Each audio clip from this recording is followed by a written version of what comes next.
Ndabasuhuje mwebwe mwese mukomeje gukurikira studio za Ukuri News TV, aho tugiye kubajyana mu karere ka Musanze mu ntara y'Amajyaruguru, mu murenge wa Gataraga, aho mu kanya mu masaha abiri ashize video igiye hanze cyangwa se mu kirere cy'i Musanze mu murenge wa Gataraga, aho bavuga ko Yezu Kristo cyangwa se Bikira Mariya abonekeye abaturage benshi. Murabona abaturage aho ngaho bari mu bishanga cyangwa se bakaba mu mirima, aho bagiye kureba umukiza Bikira Mariya. Ese reka twongere turebe video ende ikurikiraho.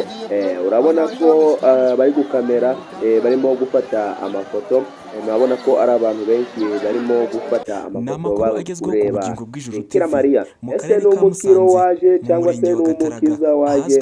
Yewe nyita Lazy Boy wagwa. Ndabakunda cyane, ibiganiro byiza mubikesha ubasha gukurikirana Ubugingo bw'Ijuru TV ubashe kubimenya.